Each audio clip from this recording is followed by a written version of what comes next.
ஒரு ஊர்ல ரெண்டு சகோதரர்கள், அதாவது அண்ணனும் தம்பியும். அந்த ரெண்டு பேர்ல அண்ணனுக்கு கல்யாணம் ஆயிட்டுது, தம்பிக்கு கல்யாணம் ஆகல. வேணாம்னு இருந்துட்டான். அவங்க ரெண்டு பேருக்குமே சொந்தமா கொஞ்சம் நிலம் இருந்தது. அது எப்படிப்பட்ட நிலம்னா நல்ல விளையக்கூடிய நிலம். அப்பா விட்டுட்டு போன சொத்து. தனித்தனியா விவசாயம் பண்ணிட்டு இருக்கிறாங்க.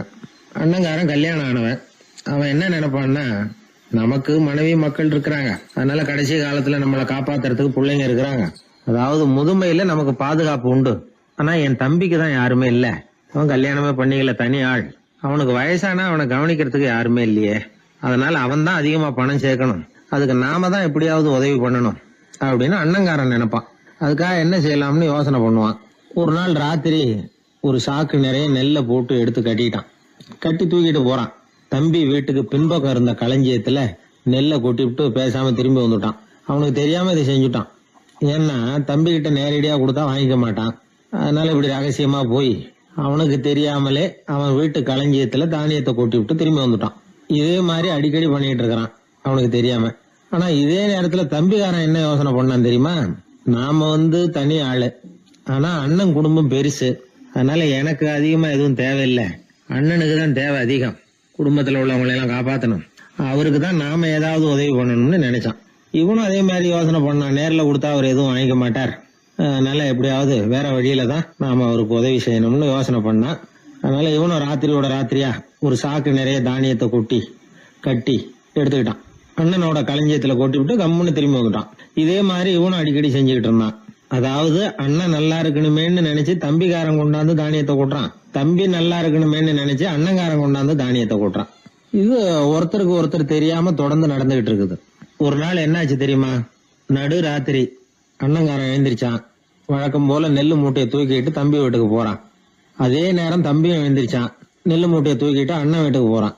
ரெண்டு தெருவும் சந்திக்கிற ஒரு இடத்துல ரெண்டு பேரும் மோதிக்கிட்டாங்க. அதுக்கப்புறம் தான் நிமிந்து பாக்குறாங்க யாருன்னு. அடடே தம்பி நீயா அண்ணா அவன், ஆமா அண்ணே நீங்களா அண்ணா இவன். ரொம்ப காலமா ரகசியமா நடந்துகிட்டு இருந்தது என்னங்கிற விஷயம் அப்பதான் அந்த இடத்துல ரெண்டு பேருக்குமே புரிஞ்சுது. இது நடந்து ரொம்ப காலம் கழிச்சு அந்த ஊர்ல கோயில் கட்டுறதுக்கு ஒரு இடம் தேடினாங்களாம். ஒரு புனிதமான இடம் தேவை, நம்ம ஊர்ல அப்படிப்பட்ட இடம் எதுன்னு எல்லாரும் யோசனை பண்ணாங்களாம். எல்லாரும் ஒரு மனதா முடிவு பண்ண இடம் எது தெரியுமா? அந்த அண்ணனும் தம்பியும் நடு ராத்திரியில சந்திச்சுக்கிட்ட அந்த இடம் தான். அதுதான் புனிதமான இடம் அப்படின்னு முடிவு பண்ணாங்க. அந்த இடத்துலதான் கோயிலையும் கட்டினாங்களாம். கடவுளை வணங்குகிறவர் வணங்காதவர் அப்படிங்கிற அடிப்படையில சமயத்தை கண்டறிவதில்லை, அன்பு செலுத்துகிறவர் செலுத்தாதவர் அப்படிங்கிற ரெண்டு வகையினரில் தான் சமயம் கண்டறியப்படுகிறது அப்படிங்கிறது பெரியவர்கள் கருத்து. இந்த காலத்துல எல்லாம் சகோதர பாசம் இப்படியா இருக்குது. ஒருத்தன் சொன்னான், எங்க வீட்டுல பங்கு பிரிச்சு போ, எனக்கு எதுவுமே வேணாம், எல்லாத்தையும் எங்க அண்ணங்கிட்டே கொடுத்துருங்கன்னு சொல்லிவிட்டேன் அப்படின்னா ரொம்ப பெருமையா. பரவாயில்லையே, உங்க அப்பா விட்டுட்டு போனது எவ்வளவு இருக்கும்னு. அது என்ன சுமாரா ஒரு 50,000 இருக்கும்னா. என்ன சொத்தான்னு கேட்டேன். இல்லைங்க கடன் அப்படின்னா. அதனாலதான் கடன் இருக்குங்கிறதுனாலதான் அண்ணங்கிட்டே கொடுத்துருங்க அப்படின்னு தாராளமா சொல்லிவிட்டு வந்திருக்கிறான். இப்படி இருக்குது சகோதர பாசம். ஆனா பாசம்ங்கிறது ரொம்ப உயர்வானது. அது அண்ணன் தம்பிகள் எப்படி இருக்கணும் அப்படிங்கறதுக்கு அந்த அபூர்வ சகோதரர்கள் ஒரு உதாரணம். குடும்பத்துல மற்றவர்கள்ட்ட நேசத்தோடையும் பாசத்தோடையும் பழகினாதான் வாழ்க்கை இனிமையா அமையும். கல்யாணத்துக்கு போயிருந்தியா, எப்படி இருந்ததுன்னு கேட்டார் ஒருத்தர். எப்படி இருந்தது? சாப்பாடு சரியில்லை, சாம்பார்ல உப்பு பத்தல, இப்படி அடுக்கிக்கிட்டே போனார் அடுத்தவர். இது ஒரு மனித சுபாவம். எப்பவுமே எதிர்மறையான செய்திகளை பேசுறதுலதான் மனிதனுக்கு ஆர்வம் அதிகம். எது சரியில்லைங்கிறத சொல்றதுக்கு தான் அவன் ஆசைப்படுறான், எது சரியா இருந்ததுங்கிறத சொல்றதுக்கு அவன் ஆசைப்படுறது இல்ல. இப்ப எல்லாரும் சொல்லுவாங்களே, ஒரு பெரிய வெள்ளைத்தாள்ல நடுவுல ஒரு சின்ன கருப்பு புள்ளிய வைங்க, அத ஒருத்தர்கிட்ட காட்டி இது என்னன்னு கேட்டா கருப்பு புள்ளின்னு தான் சொல்லுவார். ஒரு சின்ன கருப்பு புள்ளியத்தான் அவர் கவனிக்கிறார், அந்த புள்ளிய சுற்றி இருக்கிற விசாலமான வெள்ளை பகுதியை அவர் கவனிக்கிறது இல்ல. இது மனித இயல்பு. ஒரு கண்ணாடி முன்னாடி போய் நிக்கிறோம், முகத்தை பாக்குறோம், கொஞ்சம் யோசனை பண்ணி பாருங்க. முகத்துல நமக்கு பிடிக்காத பகுதியை தான் முதல்ல கவனிப்போம். கன்னத்துல ஒரு பரு இருந்ததுன்னா அதுதான் முதல்ல நம்ம கண்ணுல படும். கருப்பா ஒரு மச்சம் இருந்தா அதைத்தான் நாம முதல்ல கவனிக்கிறோம். ஒரு சின்ன காயம் இருந்ததுன்னா ரொம்ப கவனிச்சு கூர்ந்து பாக்குறோம். அதை சுற்றி இருக்கிற அழகான பகுதிகள் எல்லாம் அதுக்கு அப்புறம் தான். அவ்வளவு தூரத்துக்கு ஏன் காலையில ஒரு செய்தித்தாளை கையில எடுத்து புரட்டுறீங்க, எதிர்மறையான செய்திகளை தான் முதல்ல பாக்குறோம். ஆக்கப்பூர்வமான செய்திகள்லாம் அதுக்கப்புறம் தான். எதிர்மறையான செய்திகள் தான் பத்திரிகைகளின் விற்பனையை உயர்த்துது. இப்ப ஒரு கும்பல்ல கலவரம், பத்திரிகையில செய்தி எப்படி வருது? கலவரத்துல 10 பேர் உயிரிழந்தார்கள் அப்படின்னு தான் வரும். அந்த கலவரத்துல 918 பேர் உயிரோடு திரும்பி போனார்கள் அப்படின்னு போடுறது இல்ல. எத்தனை பேர் இறந்து போனாங்க அப்படிங்கிறது தான் பத்திரிகைக்கு முக்கியம். ஏன்னா மனித மனம் அதை தான் கவனிக்குது. பாதகமான செய்திகளே பத்திரிகைகள்ல அதிகமா வருது, எதிர்மறையான செய்திகளுக்கு தான் அதிக முக்கியத்துவம் கொடுக்கப்படுது. இதனால என்ன ஆகுது தெரியுமா? இந்த உலகத்துல எங்க பார்த்தாலும் கொலையும் கொள்ளையும் விபத்தும் உயிரிழப்பும் தான் நடந்துகிட்டு இருக்கு அப்படிங்கறது மாதிரி ஒரு பிரமை. இந்த உலகத்துல மகிழ்ச்சிகளை எல்லாம் நாம மறந்துடுறோம். வாழ்வின் வெளிச்சங்களை எல்லாம் நாம இழந்துடுறோம். இன்னைக்கு விமான விபத்துல 214 பேர் உயிரிழந்தார்கள் அப்படிங்கிறது எதிர்மறையான செய்தி. இன்று விமானம் மூலமாக 2 லட்சம் பேர் சௌக்கியமாக பயணம் செய்தார்கள் அப்படிங்கிறது நேரடியான செய்தி. ஆனாலும் செத்ததுதான் செய்தியா வரும். சௌக்கியமா போனவங்களை பத்தி வெளியில தெரியாது. வாழ்க்கையின் சாதகமான அம்சங்கள்ல கவனம் செலுத்துறதுக்கு நாம கத்துக்கணும். இந்த உலகத்துல நாம மகிழ்ச்சியா இருக்கிறதுக்கு எவ்வளவோ விஷயங்கள் உண்டு. அதையெல்லாம் கவனிச்சு பாக்குறதுக்கு நாம கத்துக்கணும். ஒரு நாள் பூராவும் நல்லா நடந்துகிட்டு இருப்பீங்க. ஏதோ ஒரு நேரத்துல வாழைப்பழத்தோல்ல காலை வச்சிருப்பீங்க, வழிக்கு விழுந்துட்டீங்க.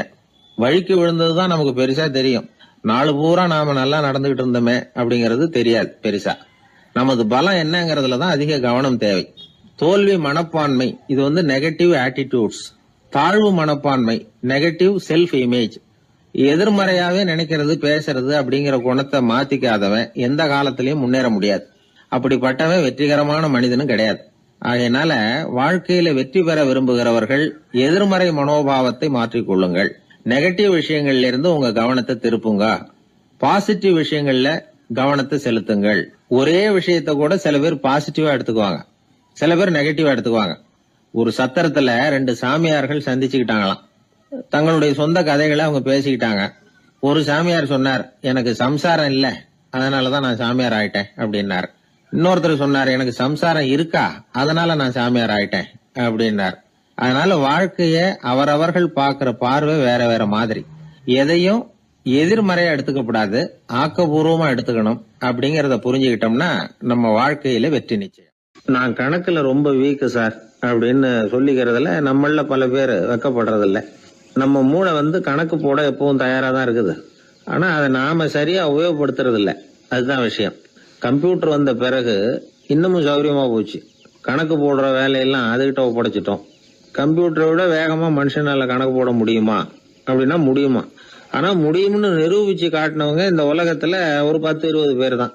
ஒரு பென்சிலோ காகிதமோ இல்லாம 17 இலக்க எண்களை கூட கூட்டி கழிச்சு பெருக்கி வகுக்கிறாங்க. நீங்க பிறந்ததுல இருந்து இந்த வினாடி வரைக்கும் எவ்வளவு காலம் ஆயிருக்குது அப்படின்னு கேட்டா அதை நொடிகள்ல சொல்றாங்க. ஒரு புத்தகத்தை கொடுத்து படிக்க சொல்லி அதுல மொத்தம் எத்தனை எழுத்து இருக்குது அப்படின்னு கேட்டா கரெக்டா சொல்லி விடுறாங்க. இப்படிப்பட்ட திறமைசாலிகள் இந்த உலகத்துல இருக்கதான் செய்யறாங்க. அது சரி, அவங்களால மட்டும் அது எப்படி முடியுது? இதுக்கு சரியான விளக்கத்தை இதுவரைக்கும் யாரும் சொல்லல. இந்த கணக்கு புலிகள், கணித மேதைகள் எப்படி அவ்வளவு பெரிய கணக்கெல்லாம் போடுறாங்கன்னு கேட்டா அதுக்கு யாராலையும் சரியான விளக்கம் கொடுக்க முடியல. ஆனா அவங்க எல்லாம் கொஞ்சம் கூட அலட்டிக்காம கணக்கு போட்டு சொல்லி விடுறாங்க. இவ்வளவுக்கும் அவங்க கணக்கு கல்வியை முறையா கத்துக்கிட்டவங்களா அப்படின்னு கேட்டா அதுவும் கிடையாது. சோவியத் ஆய்வாளர் ஒருத்தர் முதல் தடவையா இது சம்பந்தமா ஆச்சரியமான ஒரு முடிவை சொல்லி இருக்கிறார். அவர் என்ன சொல்றாருன்னா, கம்ப்யூட்டர்களையே தோக்கடிக்கக்கூடிய வேகத்துல கணக்கு போடுகிற திறமை உள்ள மூளை இயற்கையிலேயே சில பேருக்கு மட்டும்தான் இருக்குங்கிறது சரியில்லை. இந்த உலகத்துல பிறந்த எல்லாருடைய மூளைக்குள்ளேயும் ஒரு கம்ப்யூட்டர் மூளை இருக்குது அப்படிங்கிறார் அவர். நம்ம கிட்ட இருக்கிற சாதாரண மூளைக்கு அபாரமான திறமை இருக்குதான். இப்போ உதாரணத்துக்கு ஒரு மாமரத்துல உச்சி கிளையில ஒரு நல்ல மாங்காயை பாக்குறோம். ஒரு கல்லை எடுத்து குறி பார்த்து வீசுறோம். ஒரு தடவை இல்லைன்னா கூட இன்னொரு தடவை கரெக்டா பார்த்து அடிச்சு விடுறோம். மாங்காய் கைக்கு வந்துடுது. இது சாதாரணமா எல்லாரும் செய்யக்கூடிய ஒரு காரியம். இதுல கவனிக்க வேண்டியது என்னன்னா, கண் அமைக்கிற நேரத்துக்குள்ள மனுஷ மூளை அந்த கல்லோட எடை, மாங்காய் இருக்கக்கூடிய உயரம், தூரம், எரிய வேண்டிய விசையின் அளவு, வேகம் எல்லாத்தையும் கணக்கு போட்டு சொல்லி விடுது. அதுக்கப்புறம் தான் கல்லை வீசுறோம். நம்ம அறியாமலேயே நமக்குள்ள நடக்கிற ஒரு அதிசயம் இது. மனுஷன் படைச்ச கம்ப்யூட்டரால இவ்வளவு சிக்கல் நிறைந்த விஷயத்த இவ்வளவு சீக்கிரத்துல கணக்கு போட முடியாதான். அதனாலதான் மனித மூளைக்குள்ள ஒரு கம்ப்யூட்டர் மூளை, அதாவது கணக்கு போடுகிற மூளை இருக்குது, அது இயங்குது அப்படிங்கறத அதுல இருந்து புரிஞ்சுக்க முடியும்னு சொல்றாங்க. இத உயிர் கம்ப்யூட்டர் அப்படின்னு சொல்லலாமா, பயோ கம்ப்யூட்டர். இயற்கை என்ன பண்ணி இருக்குதுன்னா, இந்த உயிர் கம்ப்யூட்டர் விசைய அணைச்சு விட்டு உணர்வு மூளையின் செயல்பாட்டை திறந்து விட்டுருக்கு. அதனால உணர்வு மூளையை உபயோகிக்கிற மனுஷன் தன்னுடைய இயற்கை திறமையை மறந்துட்டு தானே வளர்த்துக்கிட்ட திறமையின் மூலமா சிந்திக்க ஆரம்பிச்சான். இந்த இயற்கையின் உயிர் கம்ப்யூட்டர் விசை அணைக்கப்படாம சில பேருக்கு இருந்துருது. அவங்க தான் கணித மேதைகள். அவங்களுக்கெல்லாம் உயிர் கம்ப்யூட்டருக்கும் உணர்வு மூளைக்கும் தொடர்பு ஏற்பட்டிருக்கு. இப்ப இந்த தொடர்பை எல்லாருக்கும் ஏற்படுத்துறதுக்கு ஒரு வழியை கண்டுபிடிச்சிட்டோம்னு வைங்க, அதுக்கப்புறம் நாம எல்லாருமே கணித மேதைகள் தான், கணக்கு புலிகள் தான். அது வரைக்கும் நாம இப்படியே இருந்துட வேண்டியதுதான். நம்மால் ஒருத்தன் மாங்காய் அடிச்ச கதை தெரியுமா உங்களுக்கு? ஒரு மரத்து உச்சியில ஒரு மாங்காயை பார்த்தான். உடனே அவனுடைய மூளை கல்லோட எடை, மாங்காய் இருக்கிற உயரம், எரிய வேண்டிய வேகம் எல்லாத்தையும் ஒரு நொடியில கணக்கு போட்டு சொல்லிவிட்டுது. அடிச்சான், மாங்காய் விழுந்துட்டுது. இருந்தாலும் அவன் தன்னுடைய மூளையை நொந்துக்கிட்டான். மோசமான மூளைன்னா ஏண்டான்னு கேட்டோம். என்னுடைய மூளை எல்லாத்தையும் சரியா கணக்கு போட்டு சொல்லிவிட்டுது, இருந்தாலும் ஒரு விஷயத்த என்கிட்ட சொல்லாம விட்டுட்டுது அப்படின்னா.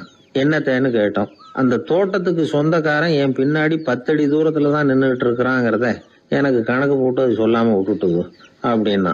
முதுவை தடவிக்கிட்டேன். ஒருத்தர் முகத்தை உம்முன்னு வச்சுக்கிட்டு வந்துகிட்டு இருந்தார். ஏன்னு கேட்டாங்க.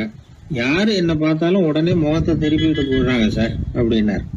உங்ககிட்ட பிரியமா பேசுற நண்பர்களே கிடையாதா அப்படின்னு கேட்டாங்க. அப்படி யாரும் இல்லையே அப்படின்னாராம். அதிகமா நமக்கு நண்பர்கள் கிடைக்கணும்னா அதுக்குன்னு சில உத்திகள் இருக்கு.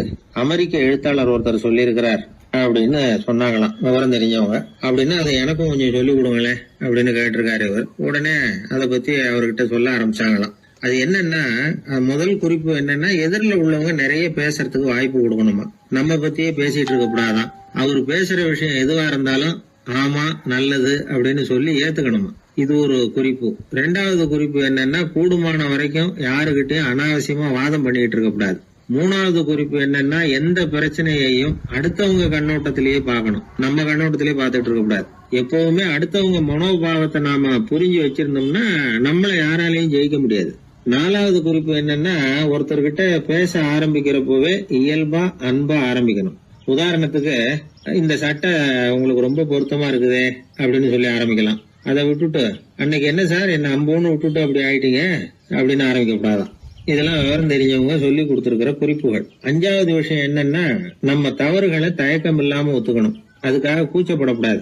6வது குறிப்பு, அடுத்தவங்க கருத்துக்கு மதிப்பு கொடுக்கணும். நீங்க சொல்றது தப்பு சார் அப்படின்னு முகத்துல அடிச்சா அப்படி பேசக்கூடாது. 7வது விஷயம் என்னன்னா, சில பேர் எப்ப பார்த்தாலும் சவால் விட்டுக்கிட்டே இருப்பாங்க. அனாவசியமான சவால் சில பேரால தவிர்க்க முடியாது, அப்படி விடக்கூடாதான். 8வது கருத்து, நம்ம கருத்து என்னவோ அதை எதிராளியின் வாயிலிருந்து வரவழைக்கணும். அப்படி வரவழைக்கிறதுக்கு முயற்சி பண்ணணும். இது ஒரு முக்கியமான கருத்து. அப்புறம் 9வது குறிப்பு என்னன்னா, நம்ம யோசனைய புதிய முறையில சொல்லி பார்க்கலாம். அடுத்தவங்க சொல்ற யோசனையை ஏத்துக்கணும். அந்த யோசனை மகா மோசமா இருந்தா கூட அதை ஏத்துக்கிற மாதிரி நடிக்கலாமா, அது கூட தப்பு இல்லைங்கிறாங்க. 10வது குறிப்பு ரொம்ப முக்கியமானது. அதாவது அனாவசியமா பொய் சொல்லக்கூடாது. அப்படி எப்பவாவது பொய் சொல்ல வேண்டிய அவசியம் வந்துட்டுதுன்னு வைங்க, பெரிய பொய்யா சொல்லி கொள்ளணுமா, அதை நம்பும்படியா சொல்லணுமா. சில சமயம் தேவைப்பட்டா பொய்ய உண்மையா கூட மாத்திக்கலாமா. அது எப்படி பொய்ய உண்மையா மாத்திக்கிறது அப்படின்னா, இப்ப எனக்கு கார் ஓட்ட தெரியும்னு நண்பர்கள் கிட்ட பொய் சொல்லியாச்சு. நண்பர்கள் நிஜமாவே ஒரு காரை கொடுத்து ஓட்டுன்னு சொல்றதுக்கு முன்னாடி ஏதாவது ஒரு டிரைவிங் ஸ்கூல்ல சேர்ந்து கார் ஓட்டுறதுக்கே கத்துக்கிறது. இது ஒரு உதாரணம். இது மாதிரி பொய்ய உண்மையாக்கக்கூடிய சில உத்திகள் உண்டு. அதனால சில பிரச்சனைகளை தீர்த்தர முடியுமா. அப்புறம் 11வது குறிப்பு என்னன்னா, உயர்ந்த நோக்கங்களை மட்டும் வெளியில பேசணும். உள் மனசு எவ்வளவு ஒட்டடை படிஞ்சு கிடந்தாலும் பரவாயில்ல, அதை பத்தி பேச வேண்டியதில்லை. 12வது குறிப்பு சொல்றாங்க, சிறந்த நல்ல நண்பர்களை தேடிதான் பெற வேண்டியிருக்கும், அவ்வளவு சுலபமா கிடைச்சிட மாட்டாங்க அப்படின்னு சொல்றாங்க. இவ்வளவு குறிப்புகளும் அமெரிக்க நிபுணர் ஒருத்தர் சொல்லி வச்சிருக்கிறார். இப்படி எல்லாம் நடந்துகிட்டா நமக்கு நல்ல நண்பர்கள் கிடைப்பாங்களாம். முயற்சி பண்ணி பார்க்கணும். இந்த காலத்துல எல்லாம் எத்தனையோ விதமான நண்பர்கள் உண்டு. ஒருத்தர் ரொம்ப கவலையோட நின்றுகிட்டு இருந்தார். கண்ணு கலங்கி இருந்தது. ஏன் இப்படி கவலையோட நின்றுகிட்டு இருக்கிறீங்க அப்படின்னு கேட்டோம். என்னுடைய நண்பன் ஒருத்தன் ஒரு நாள் கோபத்துல என்னை பார்த்து சொல்லிவிட்டான், உன்னோட 1 வருஷத்துக்கு பேச மாட்டேன் போ அப்படின்னு சபதம் போட்டுட்டான் அப்படின்னார். அதுக்காகவா இப்படி கவலைப்பட்டுக்கிட்டு கண் கலங்கி நிக்கிறீங்க அப்படின்னு கேட்டோம். இதுக்கு அவரு சொன்னார், நான் அதுக்காக கவலைப்படல சார், அந்த 1 வருஷ கெடு என்னையோட முடியுது, அதை நினைச்சுதான் கவலைப்படுறேன், கண்ணீர் விடுறேன் அப்படின்னாராம் சோகமா. ஒருத்தர் ரொம்ப கவலையோட வந்தார். ஏன் இப்படி ஒரு மாதிரியா வர்றீங்க அப்படின்னு கேட்டேன். அவர் என்ன நிமிர்ந்து பார்த்தார். என்னை பார்த்து ஒருத்தன் பைத்தியம்னு சொல்லிவிட்டான் சார், அவன் அப்படி சொன்னதுக்கு அப்புறம் தான் நான் இப்படி ஆயிட்டேன்னாரு. அதுக்காக நீங்க பெருமைப்படுங்க, வருத்தப்படாதீங்கன்னு. அவருக்கு ஒன்னும் புரியல. அவரு என்ன ஒரு மாதிரியா பார்க்க ஆரம்பிச்சுட்டார். நான் உடனே ஓஷோ சொல்லி இருக்கிற சில கருத்துக்களை அவர்கிட்ட எடுத்து சொன்னேன். இத பாருங்க, இந்த உலகத்துல பல பெரிய மேதாவிகள்லாம் சாதாரண மக்கள் கண்ணுக்கு பைத்தியமா தான் தெரிஞ்சிருக்கிறாங்க அப்படின்னு விவரத்தை சொன்னேன். ஏன்னா மத்தவங்க மாதிரி அவங்க கவலைப்படுறது இல்ல, எதுக்கும் இறுக்கம் அடையறது இல்ல, சாவை கண்டு பயப்படுறது இல்ல, அற்பமான மகிழ்ச்சிக்கு ஆசைப்படுறது இல்ல. அவங்க முழுமையா வாழறாங்க. மத்தவங்களை இது பாதிக்குது. ஏன்னா இவங்களால அவங்க மாதிரி அலட்டிக்காம இருக்க முடியறது இல்ல. அதனால இருக்க ஆரம்பிச்சு விடுறாங்க. அவன் கிடக்குறான் பைத்தியக்காரன் அப்படின்னு சொல்லி அவங்களுக்குள்ளேயே ஆறுதல் அடையறதுக்கு முயற்சி பண்றாங்க. இதுதான் இன்னைக்கு உலகத்துல நாம பாத்துக்கிட்டு இருக்கிறது. ஆனா ஒரு உண்மை என்ன தெரியுமா? இந்த உலகத்துல பைத்தியக்காரர்களும் புத்தி சுவாதீனம் இல்லாதவங்களும் தான் மகிழ்ச்சியாவும் கொண்டாட்டமாவும் இருக்க முடியும். அதனால நமக்கெல்லாம் புத்தி சுவாதீனத்துடன் கூடிய ஒரு பைத்தியக்காரத்தன்மை இருக்கிறது நல்லதுதான். அப்படி இருந்தாதான் வாழ்க்கையை கொண்டாட முடியும். ஒரு மனநல மருத்துவமனையில ஒருத்தர் சிகிச்சைக்காக சேர்ந்திருந்தார். சேர்ந்து 1 வருஷம் ஆச்சு. தான் குணமாயிட்டோங்கிறது அவருக்கு தெரிஞ்சு போச்சு. டாக்டர் கிட்ட விவரத்தை சொன்னார். இது மாதிரி எனக்கு மனசுல தோணுதுங்க, நான் தெளிஞ்சுட்டேன் போல இருக்கு அப்படின்னு அவர் சொல்லியிருக்கிறார். அவரும் சொன்னார், நீங்க சொல்றது சரியாதான் இருக்கும், இருந்தாலும் உங்களை இங்கேயே வச்சிருந்து சில சோதனைகள்லாம் பண்ணி பார்த்துட்டு அதுக்கப்புறம் வீட்டுக்கு அனுப்புறோம் அப்படின்னார். சரிங்கன்னார் அவரு. அதே மாதிரி அவரை மேற்கொண்டு கொஞ்ச நாள் தங்க வச்சு சோதனைகள்லாம் பண்ணி பார்த்துட்டு இவர் சொல்றது உண்மைதான்னு தெரிஞ்சது. இவர் புத்தி சுவாதீனம் சரியா இருந்தது, இவர் நல்ல நிலைமைக்கு வந்துட்டாருங்கிறது டாக்டருக்கு புரிஞ்சது. அதுக்கப்புறம் சரி, நீங்க சொன்னது சரி, இனிமே நீங்க வீட்டுக்கு போகலாம் அப்படின்னு சொல்லி அனுப்பி வச்சார். இவர் வீட்டுக்கு வந்துட்டார். அதுக்கப்புறம் இவர் தன்னுடைய அனுபவங்களை சொன்னாராம். எப்படி இருந்தது மருத்துவமனை வாழ்க்கை அப்படின்னு கேட்டிருக்கிறாங்க நண்பர்கள்லாம். அப்போ இவர் சொன்னாராம், இத பாருங்க, நான் 1 வருஷம் பைத்தியங்களோட பைத்தியமா வாழ்ந்தேன். அதுல கொஞ்சம் கூட எனக்கு சிரமம் தெரியல. அந்த 1 வருஷமும் 1 வினாடியா போனது மாதிரி இருக்குது. ஆனா நான் புத்தி தெளிஞ்சதுக்கு அப்புறம் 1 வாரம் அவங்களோட இருந்தேன் பாருங்க, அந்த 1 வாரம் தான் எனக்கு 1 யுகமா தெரிஞ்சது. அவ்வளவு கஷ்டப்பட்டேன் அப்படின்னாராம். அதனால ஒரு கூட்டத்திலிருந்து வேறுபட்டு வாழறதுங்கிறது கொஞ்சம் சிரமம் தான். பைத்தியங்களுக்கு மத்தியில பைத்தியமா இருந்துடலாம், பைத்தியங்களுக்கு மத்தியில புத்தி சுவாதீனம் உள்ளவனா இருக்கிறதுக்கு ரொம்ப சாமர்த்தியம் தேவைப்படுது. அதனாலதான் இந்த உலகத்துல நாம வாழும் பொழுது மற்றவர்களை அனுசரிச்சு வாழணும். பைத்தியங்களுக்கு மத்தியில பைத்தியமா இருந்தாதான் சுகம் அப்படிங்கிறது தான் இவங்க சொல்ல வர்ற உண்மை. ஹிட்லர் ஒரு சமயம் ஒரு பைத்தியக்கார ஆஸ்பத்திரிக்கு போனாராம் பார்வையிடறதுக்காக. மன நோயாளிகளை எல்லாம் வரிசையா நிறுத்தி வச்சிருந்திருக்கிறாங்க. அவர் வந்த உடனே எல்லாரும் ஹிட்லர் வாழ்கன்னு கத்தணும் அப்படின்னு அங்க உள்ள டாக்டர் சொல்லி வச்சிருக்கிறார். ஏற்கனவே சொல்லி வச்சிருக்காரு, ஹிட்லர் வரப்போறார், வந்தது எல்லாரும் ஹிட்லர் வாழ்கன்னு நீங்க சொல்லணும், கத்தணும்னு சொல்லி வச்சிருக்காரு. சரின்ட்டு நிக்கிறாங்க. ஹிட்லர் வந்தார். சொல்லி வச்சது மாதிரி எல்லாரும் கத்துனாங்க, ஹிட்லர் வாழ்கன்னு. ஒருத்தர் மட்டும் கத்தாம அமைதியா நின்னுகிட்டு இருந்தார். ஹிட்லர் அவர்கிட்ட போய், ஏன் நீங்க மட்டும் ஹிட்லர் வாழ்கன்னு சொல்லாம நிக்கிறீங்கன்னார். அதுக்கு அவர் மெதுவா, நான் பைத்தியக்காரன் இல்ல, டாக்டர் அப்படின்னாராம். அதனால பைத்தியங்களோடு பைத்தியமா வாழறதுங்கிறது ஒரு சுகம். இந்த உலகத்துல ஏற்கனவே நான் சொன்னது மாதிரி பைத்தியக்காரர்களும் புத்தி சுவாதீனம் இல்லாதவங்களும் தான் மகிழ்ச்சியாகவும் கொண்டாட்டமாகவும் இருக்க முடியும். அதனால புத்தி சுவாதீனத்துடன் கூடிய ஒரு பைத்தியக்காரத்தன்மை நமக்கு தேவை. அந்த நுட்பத்தை புரிந்து கொண்டு நம்முடைய வாழ்க்கையை நாம கொண்டாடுவோம். என்னை தேடி ஒருத்தர் வந்தார்.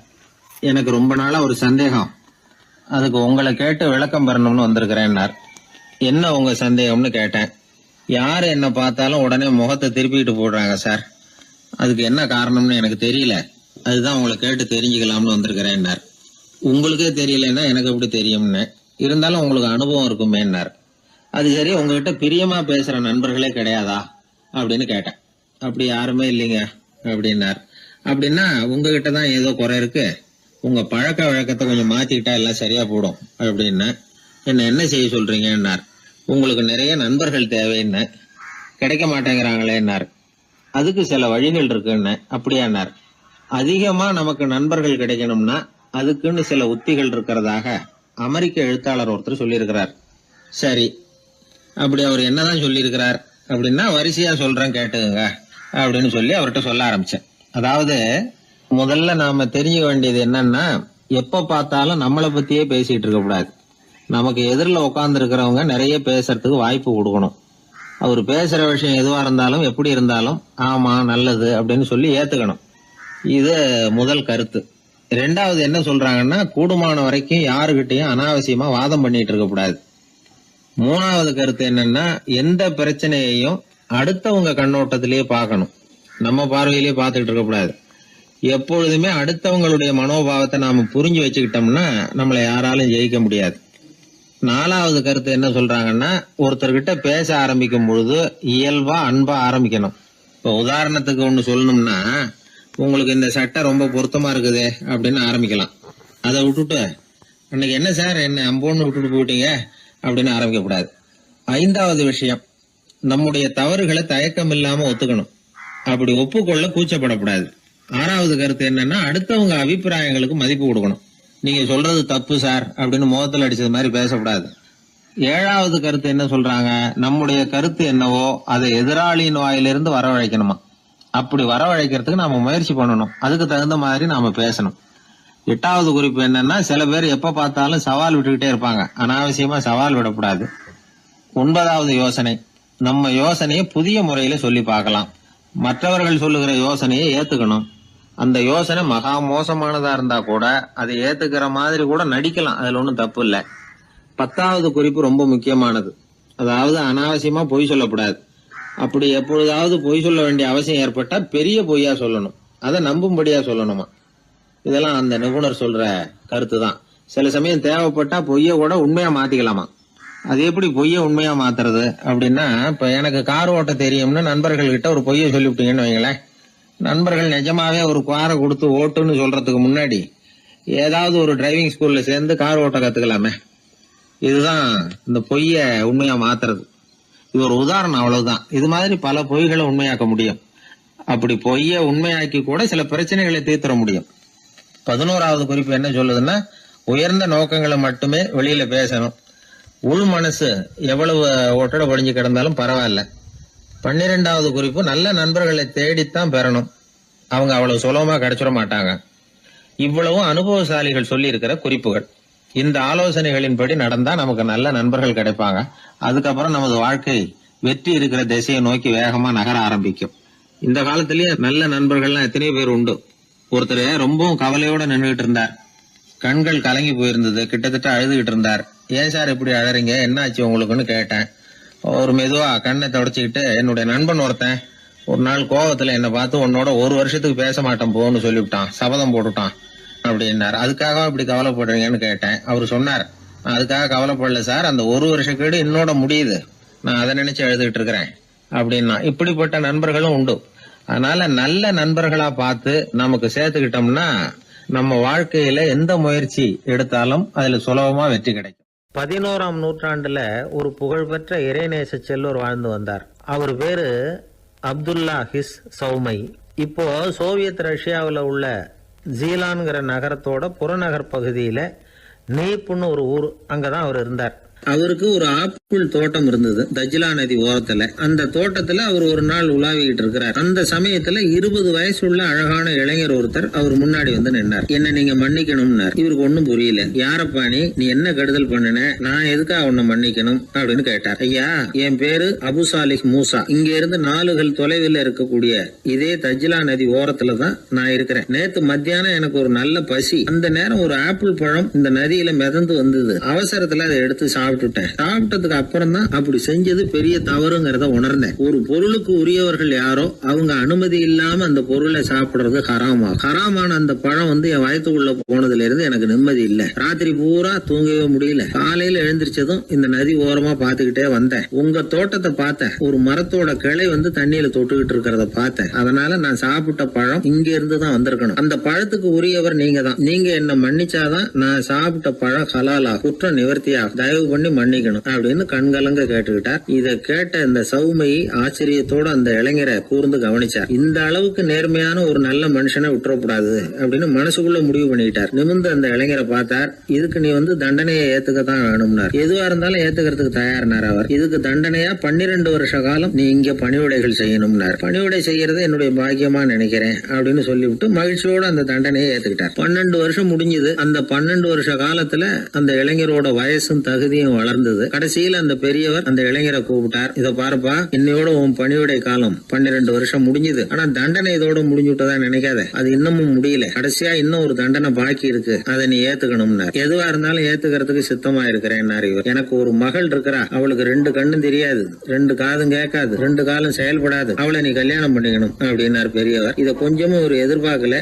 திகைச்சார். அடுத்த நிமிஷம் சரி, இதையும் நான் மனப்பூர்வமா ஏத்துக்கிறேன். இறைநேசர் செல்வர் சௌமை அவர்கள் அவர்களுடைய புதல்வி பாத்திமாவுக்கும் இளைஞர் அபுசாலிஹ் மூசாவுக்கும் அடுத்த சில தினங்கள்ல முறைப்படி திருமணம் நடந்தது. திருமணத்துக்கு அப்புறம் மணமகளை பார்த்த அந்த இளைஞர் திகைச்சு போயிட்டார். ஏன்னா அந்த பெரியவர் சொன்னதுக்கு நேர்மாறா இருந்தார் பாத்திமா. உடல் குணம் எதுவும் கிடையாது, ரொம்ப அழகா இருந்தாங்க. மறுநாள் சௌமையை அபுசாலிக கூப்பிட்டு இதுக்கு விளக்கம் சொன்னாராம். என் மகளுக்கு கண்ணு தெரியாதுன்னு சொன்னதுதான் சொல்லியிருந்த நேத்து முன்னாடி சொன்னேன். அது எந்த விதமான தீய காட்சிகளும் அவ கண்ணுக்கு தெரியாதுன்னு தான் அர்த்தம். காது கேட்காதுன்னு சொன்னேன், தீய விஷயங்களை அவ கேட்க மாட்டான்னு அர்த்தம். கால்கள் செயல்படாதுன்னு சொன்னேன், வீட்டை விட்டு தீமையான இடங்களுக்கு அவ போக மாட்டான்னு அர்த்தம் அப்படின்னா. 12 வருஷத்துக்கு முன்னாடி உன்னை முதல் முறையா பார்த்தப்பவே உண்மை என்னுடைய சீடரா மானசீகமா ஏத்துக்கிட்டேன் அப்படிங்கிற விவரத்தையும் சொன்னாராம். இந்த இளைஞர் அபுசாலிஹ் பிற்காலத்துல ஒரு பெரிய ஆன்மீக மேதையா உயர்ந்தார். அந்த தம்பதிகளுக்கு 60வது வயசுல ஒரே ஒரு குழந்தை பிறந்தது. அந்த ஃபாதர் ஜிலானி முஹைத்தீன் ஆண்டகை, அதாவது அந்த குழந்தை தான் ஆன்மீக பேரரசர் முஹைத்தீன் ஆண்டகை.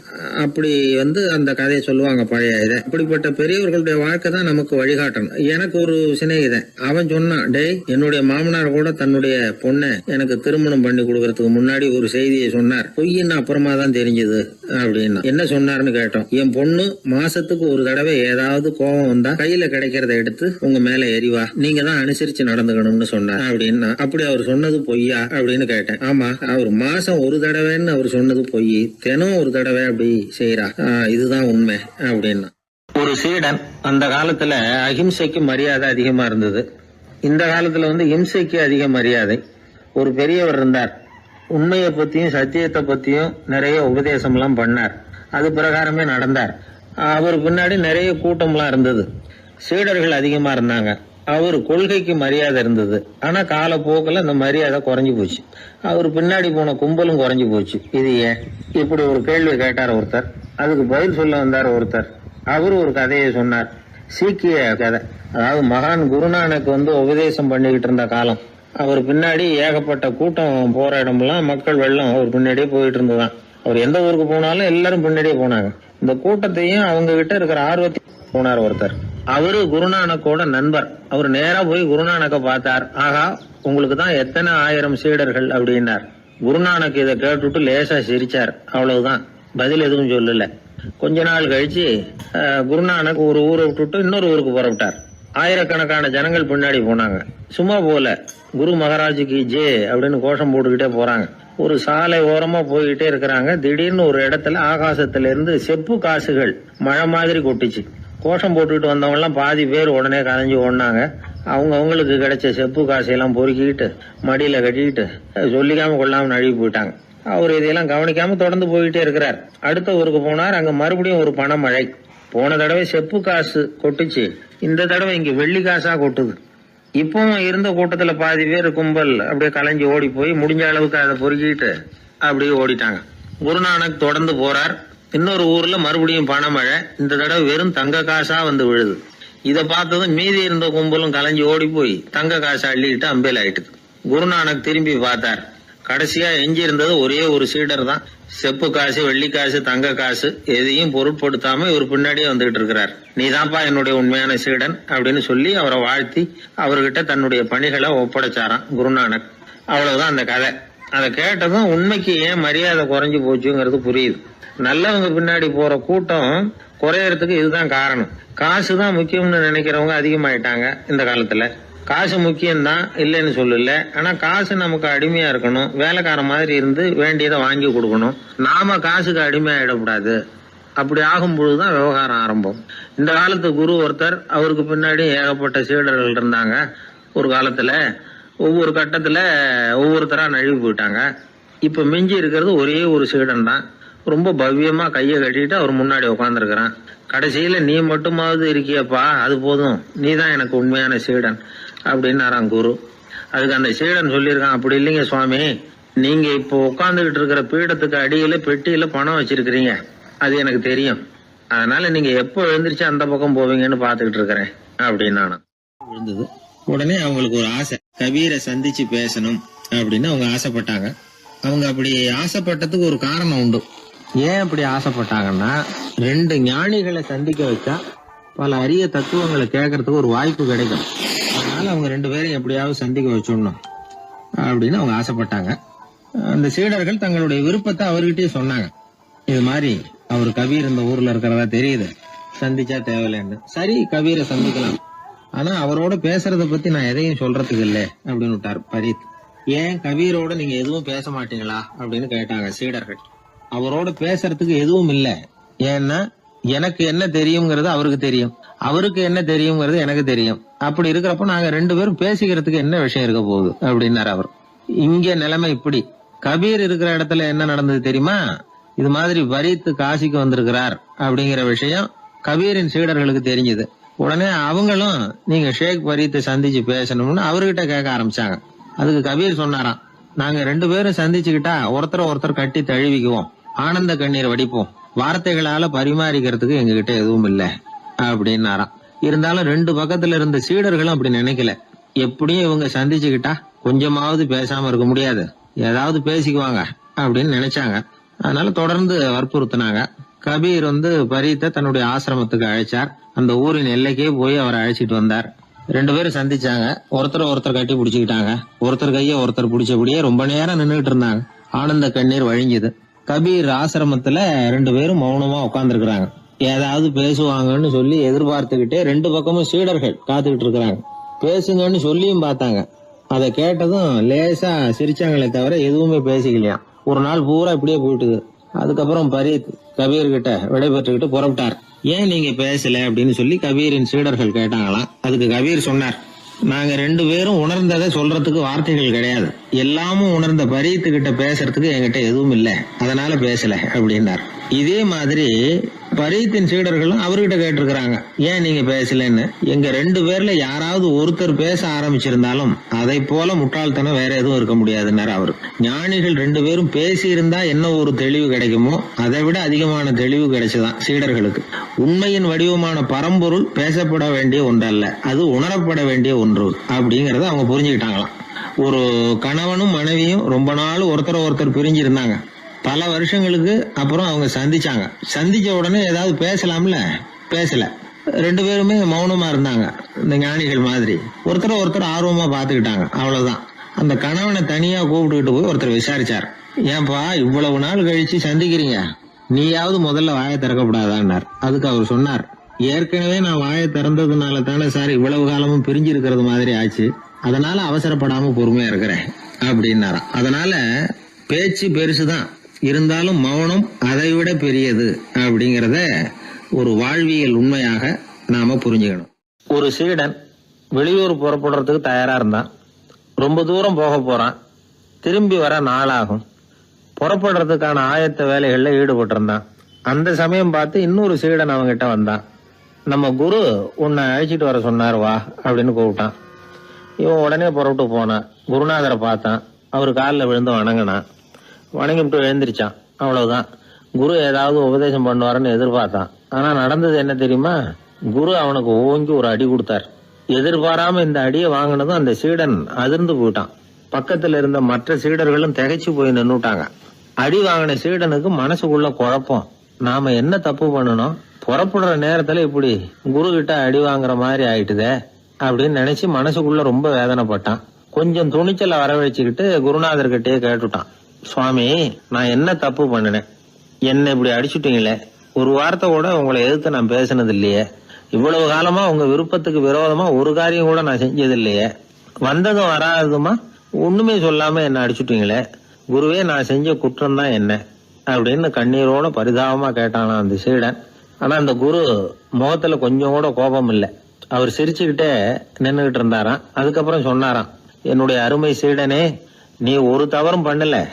நான் உன்னை அடிச்சது நீ ஏதோ தப்பு பண்ணிவிட்டேங்கிறதுக்காக இல்ல, நீண்ட பயணம் போக போறேன், ஞாபகமா ஏதாவது கொடுத்து அனுப்ப வேணாமா, நீ ஞானம் பெற்ற பிறகுதான் திரும்பி வர போறேங்கிறது எனக்கு தெரியும், அதுக்கு பிறகு உன்னை அடிக்க முடியுமா, அதனால இப்ப கிடைச்சிருக்கிற இந்த வாய்ப்பை பயன்படுத்திக்கிட்டேன், அப்போதைக்கு இப்பவே அடிச்சுட்டேன், அவ்வளவுதான், வேற ஒண்ணும் இல்லை அப்படின்னாராம். குரு சிரிச்சுக்கிட்டே இப்படி சொல்றார். இருந்தாலும் இதுவும் ஒரு உபதேசம் தான். அதிர்ச்சிகளால விழிப்படைய வைக்கிறதும் ஒரு வழிதான். இது ஜென் வழி. பெரும்பாலும் அதிர்ச்சியின் மூலமாகவே ஞான தரிசனத்தை அருள்கிறவர்கள் தான் ஜென் குருமார்கள். நம்ம தியானம் தான் ஜென். இந்தியாவிலிருந்து சீனாவுக்கு போய் கொஞ்சம் பேர் மாறி வளம் பெற்று ஜப்பான்ல ஜென் ஆகி வளர்ந்துருக்குது, அவ்வளவுதான்.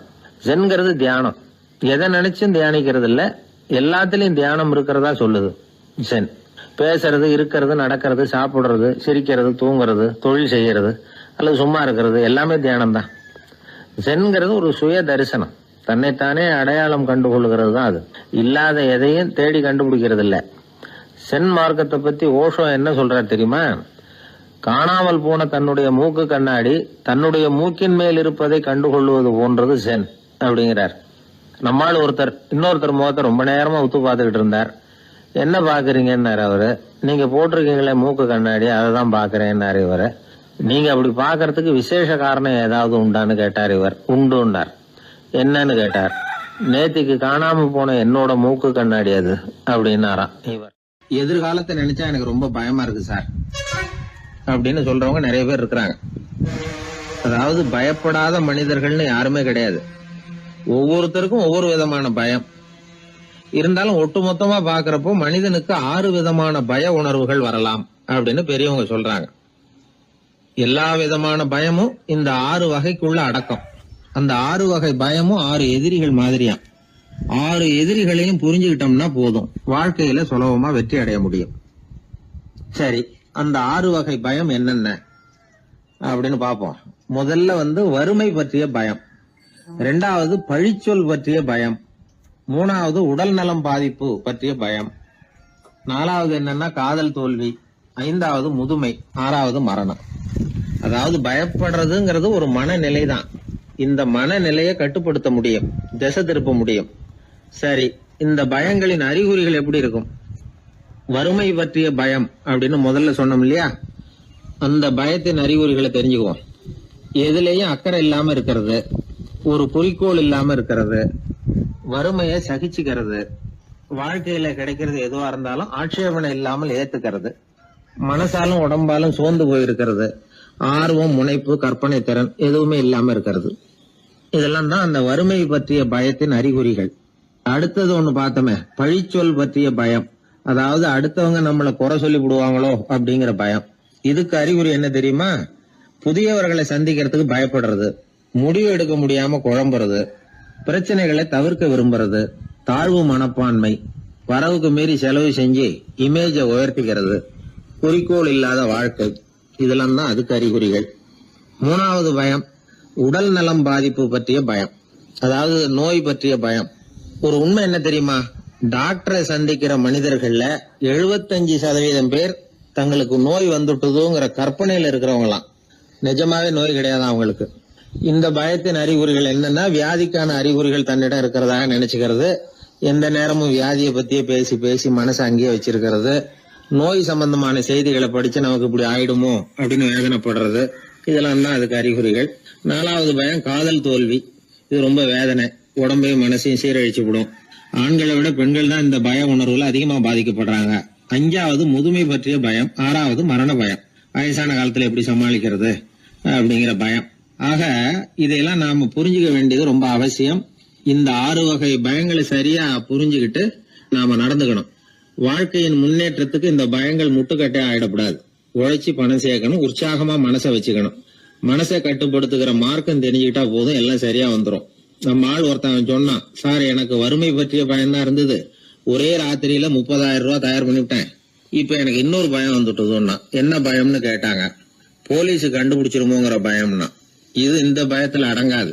அதனால அஞ்சி சாவார், அஞ்சாத பொருள் இல்லை அப்படின்னு பாரதி சொன்னார் இல்லையா? அது மாதிரி பயத்தை புரிந்து கொண்டு அதற்கு தகுந்த மாதிரி நம்முடைய வாழ்க்கையை அமைத்துக் கொள்ள வேண்டும். அப்படி அமைத்துக் கொள்ளுகிறவர்களுக்கு வெற்றி நிச்சயம். ஒரு ஊர்ல ஒரு குரு இருந்தார். ஒரு நாள் அவரை தேடிட்டு ஒருத்தன் வந்தான். உனக்கு என்ன வேணும்னு கேட்டார் குரு. எனக்கு ஞான தெளிவு வேணும், அதுக்கு உங்க உபதேசம் எனக்கு தேவைன்னா.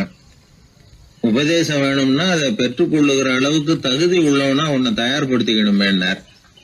அதுக்கு நான் என்ன செய்யணும் சொல்லுங்கன்னா, முதல்ல நீ செய்ய வேண்டியது என்னன்னா, உங்ககிட்ட இருக்கிற எல்லா கெட்ட குணங்களையும் விட்டுட்டு 1 வருஷம் கழிச்சு வா, அப்புறம் பாக்கலான்னாரு.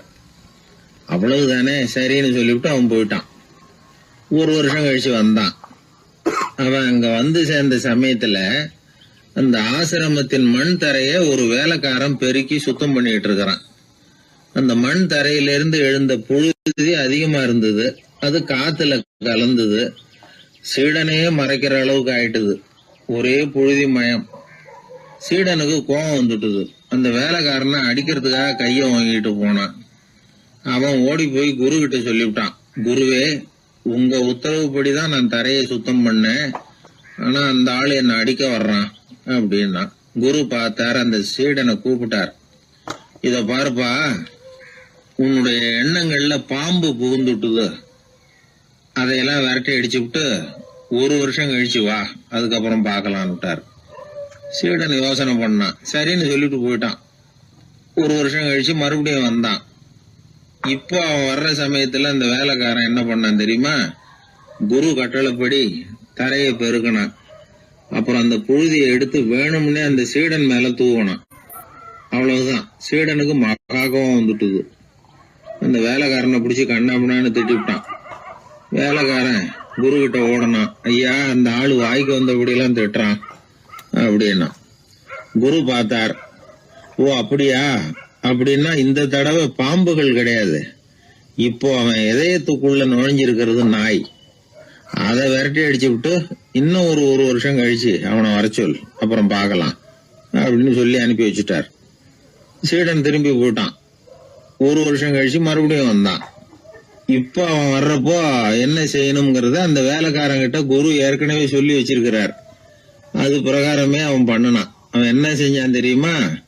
கூட்டி பெருக்கின புழுதியை எல்லாம் ஒரு வாளி தண்ணியில போட்டு நல்லா கலக்கி அந்த சீடன் தலையில ஊத்தினான். இவ்வளவு செஞ்சும் இந்த தடவை அவனுக்கு கோபமே வரல. அதுக்கு பதிலா அவனை பார்த்து நன்றின்னா. எதுக்கு நன்றி தெரியுமா? எதையும் சகிச்சுக்கிட்டு அமைதியா இருக்கும் குணத்தை கற்றுக்கொள்வதற்கு உதவியா இருந்ததுக்காக அந்த வேலைக்காரனுக்கு நன்றி. இத கேள்விப்பட்ட உடனே அந்த குரு ஓடி வந்தார். இவனை கட்டி பிடிச்சுக்கிட்டார். இனிமே நான் உனக்கு உபதேசம் பண்ணலாம், அதுக்கான தகுதி உனக்கு வந்துட்டுதுன்னார். இதுல இருந்து என்ன தெரியுது? ஒருத்தர்கிட்ட உபதேசம் வாங்கணும்னா கூட அதுக்குன்னு ஒரு தகுதி நமக்கு தேவைப்படுது. சகிப்புத்தன்மை ஒவ்வொரு மனிதனுக்கும் தேவைதான். இந்த காலத்துல ஒரு குரு, அவரை தேடி ஒருத்தன் வந்தான். குரு அவனை நிமிர்ந்து பார்த்துட்டு சொன்னார், நீ முதல்ல சகிப்புத்தன்மையை வளர்த்துக்கிட்டு அதுக்கப்புறம் என்கிட்ட வாழ்னார். இவன் அவரை நிமிர்ந்து பார்த்துட்டு சொன்னான், குருவே, நான் உங்ககிட்ட வந்திருக்கிறதே சகிப்புத்தன்மையை வளர்த்துக்கிறதுக்காகத்தானே அப்படின்னா. ஒரு ஊர்ல ஒரு பெரியவர் இருந்தார். அவரு ஒரு கோடீஸ்வரர். நிறைய நல்ல காரியங்கள்லாம் செஞ்சுக்கிட்டு இருந்தார். அவரை தேடி நிறைய பேர் வருவாங்க. இவரும் தன்னால முடிஞ்ச உதவியை அவங்களுக்கு செய்வார். ஒரு சமயம் 3 பிச்சைக்காரர்கள் இவரை தேடி வந்தாங்க. ஏதாவது பொருள் உதவி பெறலாம்னு நினைச்சு 3 பேரும் ஒரே நேரத்துல வரல, தனித்தனியா வந்தாங்க. முதல் பிச்சைக்காரன் காலையில வந்தான். இவர் முன்னாடி வந்து நின்னான். ஐயா, எனக்கு 5 ரூபா வேணும், தயவு பண்ணி கொடுங்க அப்படின்னு கேட்டான். இவன் இப்படி கேட்டதான் அவருக்கு கோவம் வந்துட்டுது. என்ன இது, நான் ஏதோ உங்ககிட்ட கடன் பட்டிருக்கிறது மாதிரியும் அதை திருப்பி கொடுன்னு கேக்குறது மாதிரியும் இருக்குது. இவ்வளவு அதிகாரத்தோட பிச்சை கேக்குறேன், எவ்வளவு துணிச்சல் உனக்கு 5 ரூபாயெல்லாம் தர முடியாது, இந்த 2 ரூபா எடுத்துட்டு ஓடு அப்படின்னு சொல்லி ஒரு 2 ரூபாயை தூக்கி எறிஞ்சார். அவன் அதை எடுத்துக்கிட்டு அங்க இருந்து போயிட்டான். அடுத்தபடியா மத்தியானமே ஒரு பிச்சைக்காரன் வந்தான். இவன் எப்படி கேட்டான் தெரியுமா? ஐயா, 10 நாளா ஒருவேளை உணவு கூட சாப்பிடல, தயவு பண்ணி எனக்கு உதவி பண்ணுங்கன்னா. உனக்கு எவ்வளவு வேணும்னு கேட்டார். நீங்களா பார்த்து எவ்வளவு கொடுத்தாலும் அது எனக்கு போதும்னா. இந்தா 10 ரூபா, இதை வச்சுக்கோ, ஏதாவது வாங்கி சாப்பிடுனார். அவன் அந்த 10 ரூபாய வாங்கிட்டு போயிட்டான். அதுக்கப்புறமா சாயந்தரமா 3வது பிச்சைக்காரன் வந்தான். இவன் கேட்ட விதம் எப்படி தெரியுமா? மகாராஜா, உங்களுடைய உயர்ந்த குணத்தை பத்தி நான் நிறைய கேள்விப்பட்டிருக்கிறேன், அதனால உங்களை பார்த்து தரிசனம் பண்ணிவிட்டு போகலாம்னு வந்தேன். அற வழியில வாழ்ந்து கொண்டிருக்கிற நீங்கள் தான் கண்கண்ட தெய்வம் அப்படின்னா. உடனே அந்த பெரியவர் என்ன சொன்னார் தெரியுமா? ஐயா, தயவு பண்ணி உட்காருங்க, நீங்க ரொம்ப களைச்சு போய் வந்திருக்கிறீங்க, முதல்ல சாப்பிடுங்க, மத்ததெல்லாம் அப்புறம் பார்க்கலாம்னு சொல்லி அவனை உட்கார வச்சு சாப்பாடு போட்டார். அவன் சாப்பிட்டு முடிச்சான். அதுக்கப்புறம் இவர் கேட்டார், இப்ப சொல்லுங்க, நான் என்ன பண்ணணும் உங்களுக்குன்னார். அந்த பிச்சைக்காரன் இந்த அன்புக்கு நிகழ்ந்து, ஐயா, பசியோட வந்தேன், அறுசுவை விருந்தே படைச்சுட்டீங்க, அது போதும், எனக்கு வேற எதுவும் தேவையில்லை, நீங்க என் பேர்ல காட்டுற அன்பை நான் எப்பவும் மறக்க மாட்டேன், உங்களுக்கு எல்லாம் நல்லபடியா நடக்கும், உங்களுக்கு ஒரு குறையும் வராதுன்னா. இவனுடைய பரிவான இந்த வார்த்தைகள் அவர் மனசை தொட்டுது. அவன் பேர்ல இருந்த அன்பு பல மடங்கு அதிகமாச்சு.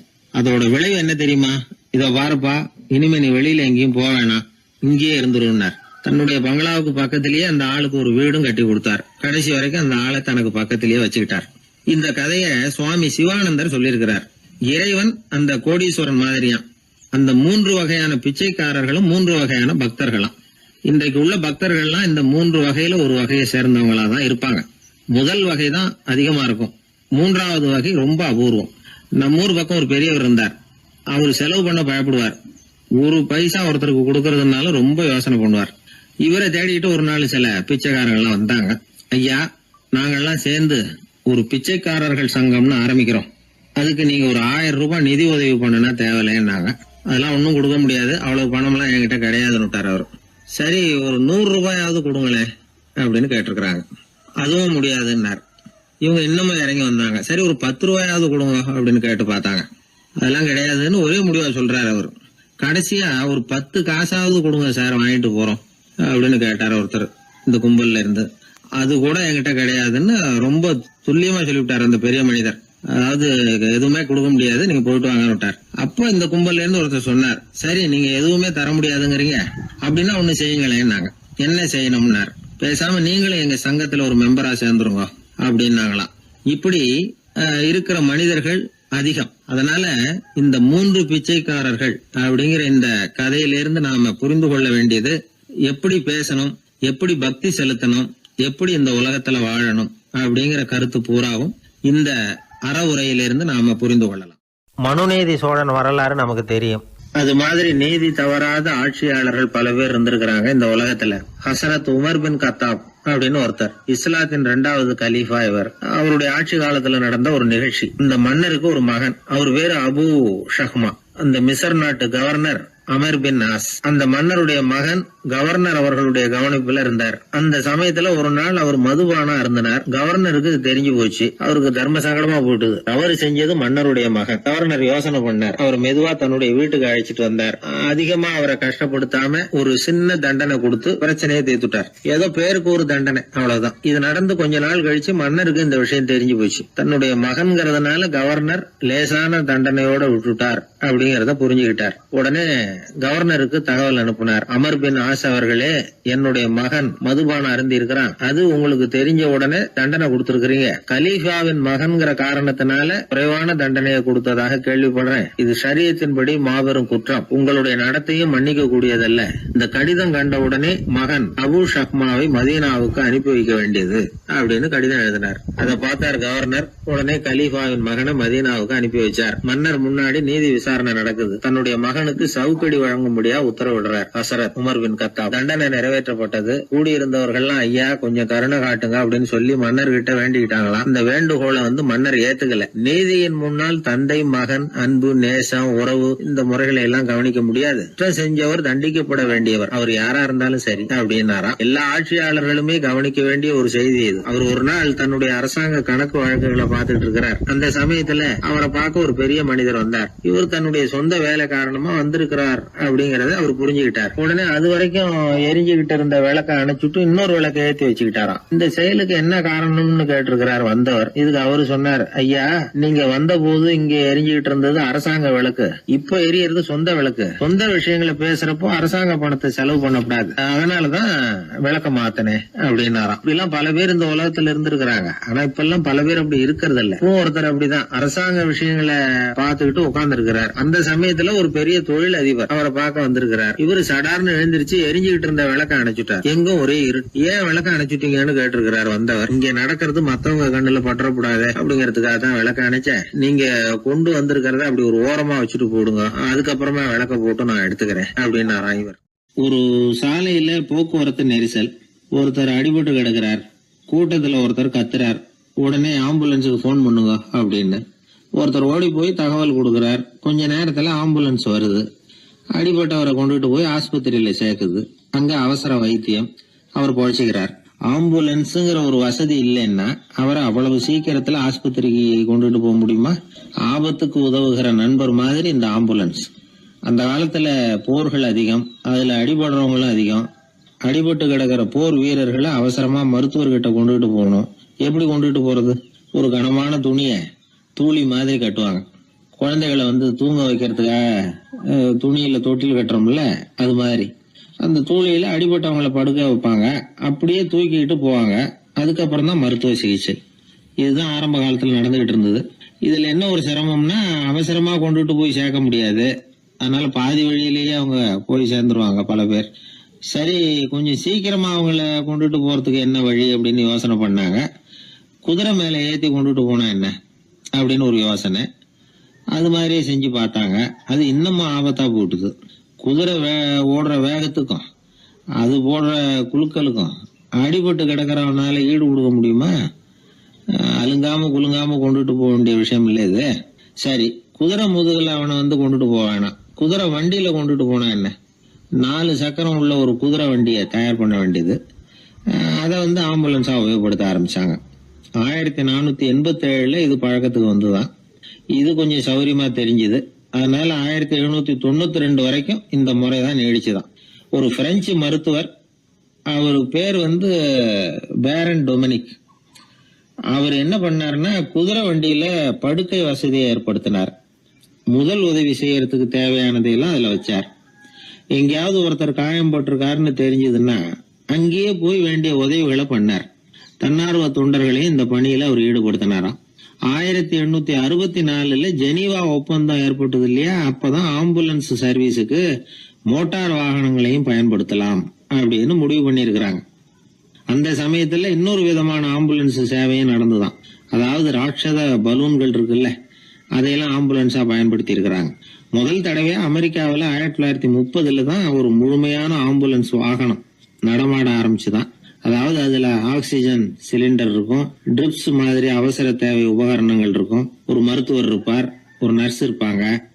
இப்படிப்பட்ட ஒரு ஆம்புலன்ஸ் வசதி வந்த பிறகுதான் பல உயிர்களை காப்பாற்றக்கூடிய ஒரு நல்ல வாய்ப்பு ஏற்பட்டது. இப்பெல்லாம் இந்த ஆம்புலன்ஸ் சேவை எவ்வளவோ முன்னேற்றம் கண்டிருக்கு. மோட்டார் வாகனம் மட்டும் இல்ல, படகு, ஹெலிகாப்டர், விமானங்கள் இதெல்லாம் கூட இப்ப இந்த பணிக்கு ரொம்ப உபயோகமா இருக்கு. ஆபத்துல இருக்கிற ஒரு மனுஷனை பார்த்துட்டா உடனே அவனை காப்பாத்தணுங்கிற எண்ணம் இன்னொரு மனுஷனுக்கு ஏற்படத்தான் செய்யுது. அதனாலதான் காலம் ஏதோ கொஞ்சம் ஒழுங்கா ஓடிக்கிட்டு இருக்குது. அடிபட்டு கிடக்கிற ஒருத்தனை பார்த்த உடனே ஆம்புலன்ஸுக்கு போன் பண்ணத்தான் ஓடுவோம் யாரா இருந்தாலும். ஒரு ஆள் அடிபட்டு விழுந்தான், அதை பார்த்த உடனே ஒருத்தன் அவசரமா ஓடினான்.